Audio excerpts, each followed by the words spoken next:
I'm going to go in your queue. Okay. Let's do a quick mic check. Can everybody hear me okay?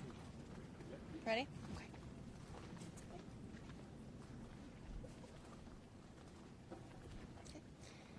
Good morning, everyone. My name is Caitlin Mumma. I'm a Public Information Officer with the Lee County Sheriff's Office.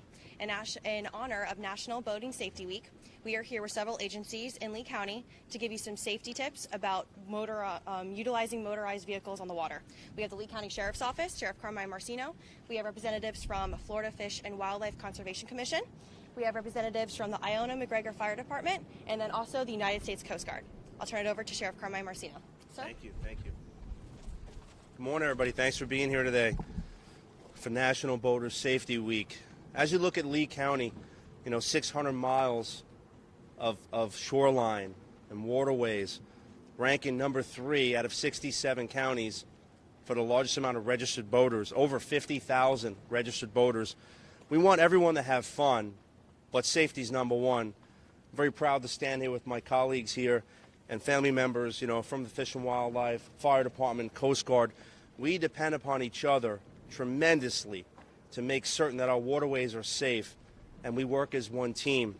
There's so many different things we can talk about, but the most important are when someone is out there, knowing your surroundings, being a responsible boater, maybe taking that boater safety course, life jackets, having the necessity of the tools on that boat to make certain you're ready for anything that comes your way.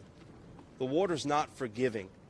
The last thing we want is to make certain that when you go out during the summertime in these days, watch that weather. That weather rolls up on you so quickly, lightning, storms, and we don't want you stuck out there. It makes our job much more difficult. We want to make sure you're safe. Again, it's an amazing, amazing time of year, and people from all over come here because they love the boating and the waterways. We want to make certain that you're going to be safe. We want you to enjoy the waterways. We want you to get out there, again, with your families and your friends. But just be responsible. It's the most important thing we can tell you. Be proactive and have plans in place that if things go wrong, that you know exactly what you need to do to be safe. There's going to be a few other people speaking here, and then we're going to take some questions, but I'll turn it over to FWC. Thank you, Sheriff. Alfredo Escaneo, Lieutenant Colonel with the Fish and Wildlife Conservation Commission. Once again, Memorial Weekend is upon us, and we talk about Memorial Weekend being the start of the boating season, but it really, here in South Florida, boating season is year-round. And as we know, the high traffic areas that we have here in Lee County, we want to make sure that you come out, enjoy the waterways, but do so safely. What does that mean? The first thing that comes to mind for me is life jacket wear. We know from boating statistics that 60% of boating deaths are drownings, and a simple wear of a life jacket can prevent that. Life jackets nowadays are very easy to wear. There's a number of inflatable options that folks can purchase and have with them on their boat, or actually we recommend that you actually wear it. The second thing I wanted to touch upon is boating under the influence. Again, if you're going to be out with your families, you're going to be enjoying the waterways, you're going to be having some fun, and you're going to be drinking alcoholic beverages, have a designated driver. It's simple to have a designated driver, and it'll prevent tragedy. The last thing I want to touch upon is operator responsibility. Be a responsible boater. The sheriff touched upon looking at weather conditions, establishing a float plan, talking to family members and letting them know where you're going to be, checking your safety gear. Oftentimes, the summer rolls around and we haven't looked at our safety gear for months. So take a look at all your safety gear. Make sure it's in operational order, in good working order, in a good place on your boat before you head out. And have a great time, because we want you to have a great time, but we want you to do it safely. Appreciate it. Thank you. John Wisdom, Division Chief Training and Special Operations with the Iona-McGregor Fire District. Going off the Lieutenant Colonel's comments, the Sheriff's comments, your safety starts at the dock before you leave for the day on the boat. We ask that you do develop that float plan. Make sure you share that float plan, because that's the first step of intelligence. If an emergency is to happen, that is where we could gather your location and start our search. Going off of that, if something is to happen, we ask if you end up in the water that you please stay with the vessel that you are on. Any vessel is much easier to identify than people in the water, and that would aid in your quick recovery and quick finding. Along those lines, we also ask that you go to the FWC's website. They have maps that will tell you what the layout of the land is, the layout of the water. You can have a better understanding before you exit for the day, and be safe out there. Thank you. Good morning. Battalion Chief Mark Mascarelli from the Iona-McGregor Fire Department and MERT Coordinator for Lee County Fire. My message today is overboard boater, shut off your motor. The propeller strikes are on the rise due to the 4 strokes, which is a great thing for the emissions and the quietness. Unfortunately, a lot of people like to leave them running. And when you have swimmers or you have someone go overboard, please remember, shut off your motor before that person gets off the boat and gets back on the boat. Hopefully we can eliminate the propeller strikes that we constantly have to run and unfortunately leads to loss of life. Thank you.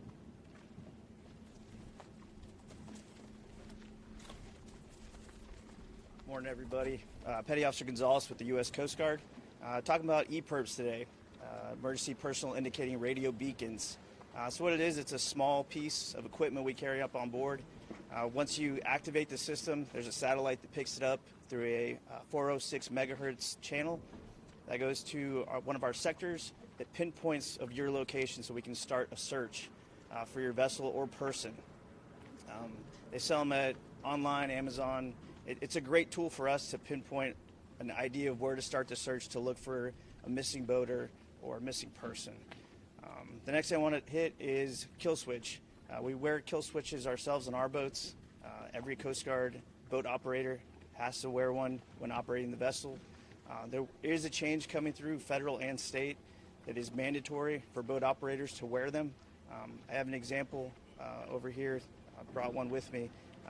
The one thing that is key is we like to fish down here. A lot of people come down here to fish. Go grab a fish, you fall overboard, you might still be engaged. See you later, boat.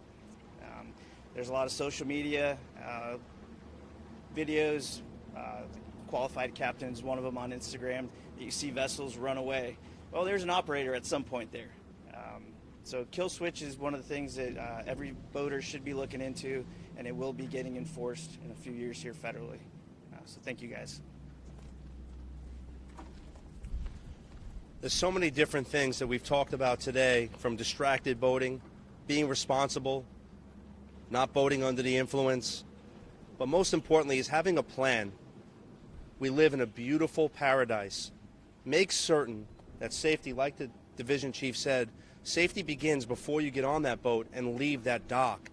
Have that plan in place. Check your equipment. There's so many different things we want. We want everyone to have fun, but safety's number one. We'll take some questions. Sure. Do you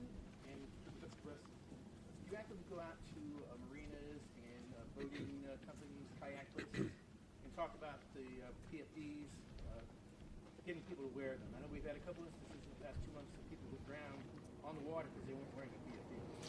So we do work, and I won't speak for the other departments, but we work together, and we do just that. It's not only at the dock. We have people at the docks that are telling them, listen, you know, wear your life vest. They're checking equipment. It's more educational.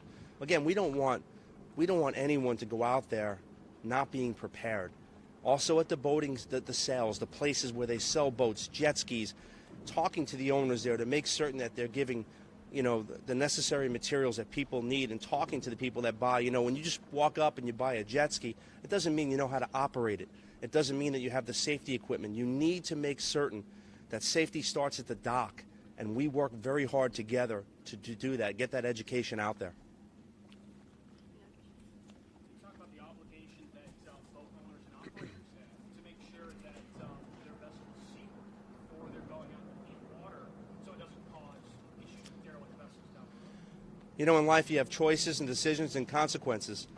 If someone gets a boat or buys a boat or a jet ski or whatever that watercraft may be, and they decide, they make that choice to go out when they know that storm is coming, and they may have a quick hour where they're not checking their equipment before they leave the dock, first of all, they've set themselves up for failure. And secondly, now the first responders are going to be in harm's way. There's one picture in particular that comes to my mind where boaters had gone out by Sanibel, and I see the Marine Division, the Fire Department, and Coast Guard. Everybody's running out to save a boater in distress, and meanwhile, the skies opened up with lightning cracking everywhere. Okay, it's a poor choice to go out when you know you don't have the ability to be in a calm weather pattern. So please make those choices and make them wisely, because the last thing we want to do is put our first responders in the middle of chaos. We don't have the luxury. When someone calls, we're going no matter what. So we ask everybody to think, make the right choices and the right decisions, because otherwise it could be deadly. The water doesn't lose. Any other questions? One more question. Yes, sir.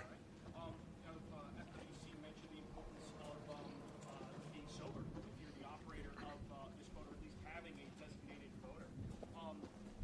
Have you seen instances in which perhaps the owner or main operator of the boat decided to drink, and the only available person on board is perhaps somebody less qualified to operate the I'll let my brother from FWC get that.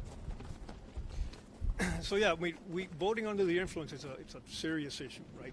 Again, we've all been uniform in our message that we want folks to come out, enjoy the waterways, enjoy the beautiful weather. If you're going to be consuming alcoholic beverages, right, be conscious about that and have a designated operator. Boating under the influence it's a serious crime. There's no warnings written. It's not a citation.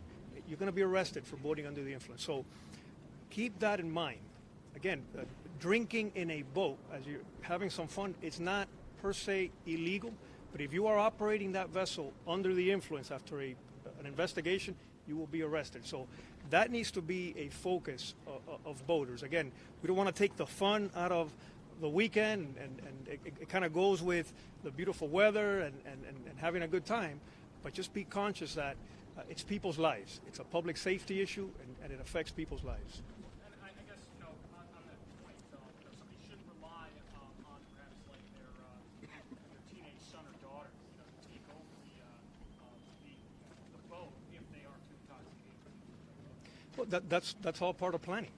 So what I would say is have that plan in place to have adequate folks in that boat that are going to be sober, that are going to be a designated driver, and don't leave it upon a minor that you may not be fully aware of their experience in handling that vessel, or being familiar or unfamiliar with the area that they're operating in. Any other questions? Just one more thing I wanted to go over. We talked about propeller strikes and how important it is to cut that engine off if someone's going to be in the waterway. Also, we talk about planning, which is most important. We also see, and we have seen in the past, unfortunately, where boats, they'll go into shallow waters and they get stuck on a sandbar. They get stuck on the bottom of the water. And what's the first thing we want to do? We want someone to operate that boat, and then who else is going to go in the water trying to push that boat? Be very cautious with that. Not only just with one motor, but sometimes we see boats with 3 and 4 motors. As soon as they engage that prop, that suction pulls somebody right into that propeller.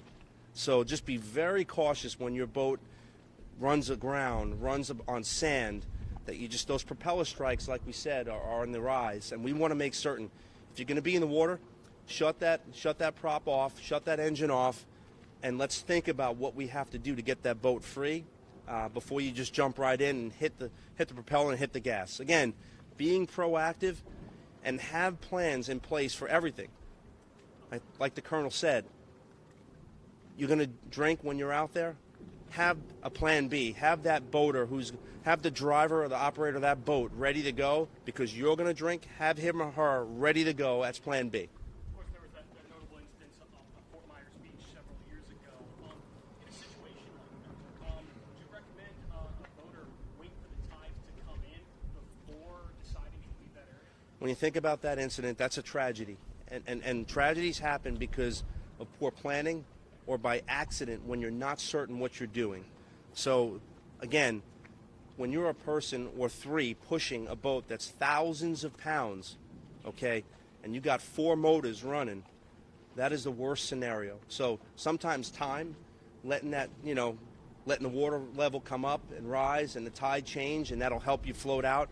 I know it's not ideal, but being cognizant and watching where you park that boat or where you dock that boat, and watching that tide, again, being proactive to not set yourself up for failure. because those choices and decisions have serious consequences. The water doesn't lose. So we need to make certain we're doing everything to educate the public. Again, this is a great team here. I mean, everybody here, we depend upon each other to get this job done. And I'm so proud of the team that we have in place. We're here today to educate people. This is paradise that we live in. We want people to have fun, and I say it again, but safety is going to be number one. Thank you for being here today. Appreciate you. You want to do Spanish or? You can do it. Tell them